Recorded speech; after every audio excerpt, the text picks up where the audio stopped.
Pakistan railway ने railway operation बहाल कर दिया। बारिश और सैलाब की तबाहकारियों के बाद ट्रेन ऑपरेशन बहाल होने पर लाहौर से पहली ट्रेन कराक्रम एक्सप्रेस मुसाफिरों को लेकर कराची के लिए रवाना हो गई। कराक्रम एक्सप्रेस को दुल्हन की तरह सजाया गया। ट्रेन बरवक्त 3 बजे रेलवे स्टेशन से रवाना हुई। डिप्टी डीएस साइमा इरम और रीजनल ट्रांसपोर्ट ऑफिसर नासिर नज़ीर ने माल गाड़ियों के अलावा मज़ीद ट्रेनें चलाने का भी ऐलान कर दिया। इस मौका पर लाहौर 24 न्यूज़ से बात करते हुए डिप्टी डीएस साइमा इरम का कहना था, जी जाहिर है हमें रेलवे की अर्निंग भी बहुत कम हुई और रेलवे को तो जो मुश्किलात एज अ डिपार्टमेंट आई वो तो बहुत ज़्यादा आई, लेकिन एक्चुअली ये पैसेंजर और पब्लिक सर्विस है तो पैसेंजर्स को बहुत ज़्यादा मुश्किलात आई क्योंकि रेलवे जो है वो मैस ट्रांसपोर्टेशन का वाहिद ज़रिया है पाकिस्तान में। तो पैसेंजर्स की तरफ से बहुत कंप्लेंट्स थी और पैसेंजर्स अर्ली एज़ पॉसिबल इसकी रेस्टोरेशन चाहते थे। तो पैसेंजर्स की फैसिलिटेशन को मद्देनज़र रखते हुए पाकिस्तान रेलवे ने और इसके स्टाफ ने दिन रात काम करते हुए ट्रैक की रेस्टोरेशन अप टू कराची की, और माशाल्लाह अब हमारी ट्रेन जो है 3 ट्रेन जो हैं आज बहाल हुई हैं कराची तक, जो कराची एक्सप्रेस है और ये कराकोरम एक्सप्रेस है और बिजनेस एक्सप्रेस है। तो हमें बहुत अच्छा महसूस हो रहा है और अल्लाह का शुक्र है कि जल्द से जल्द हमने इस फ्लड जो सैलाब की वजह से मुश्किलात आई थी, ट्रैक का डैमेज होना, उस पर काबू पाया और रेस्टोर किया गया ट्रैक, और आज माशाल्लाह ट्रेन सर्विस बहाल हो चुकी है।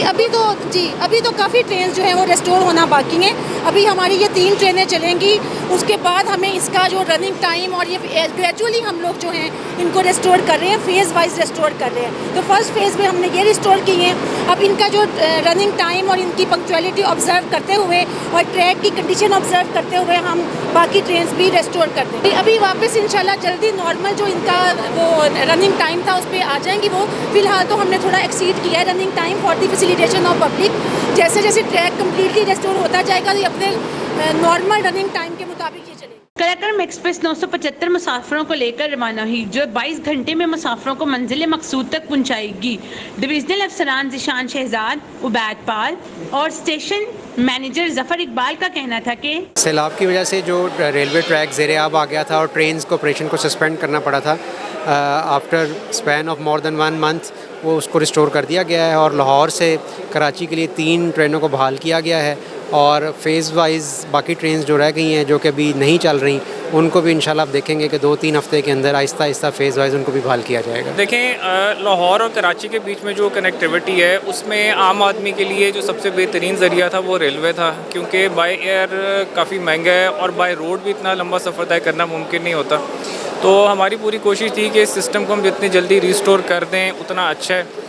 अल्लाह ताला की मेहरबानी है, हमारी टीम की काविशें हैं और हमारे जो सीनियर्स हैं उन्होंने हमारी पूरी सपोर्ट की इसके अंदर। तो बड़ी खुशी है कि आज ये 3 ट्रेनों का आगाज़ हमने कर दिया है। पहली कराक्रम एक्सप्रेस चली गई है, पाक बिज़नेस और कराची एक्सप्रेस इंशाल्लाह आज रवाना हो जाएंगी थोड़ी देर में। तो उम्मीद है कि मज़ीद आने वाले दिनों में हम मज़ीद ट्रेनें जो हैं वो चलाएँगे। अभी जो ट्रेन गई है इसमें तकरीबन हमारे 90 से अबव पैसेंजर गया है, तकरीबन 40 लाख आमदन हुई है और ये सैलाब के तबाहकारियों के बाद ये फर्स्ट ट्रेन जो है ना हमने 3 बजे टाइम चलाई है। रेलवे इंतजामिया का कहना था कि आज कराक्रम एक्सप्रेस समेत 3 ट्रेनें कराची एक्सप्रेस और पाक बिजनेस एक्सप्रेस ट्रेनें भी बर वक्त चलाई गई हैं। कैमरामैन शाहिद इकबाल के साथ खतीजा साबिर, लाहौर 24 न्यूज़, लाहौर।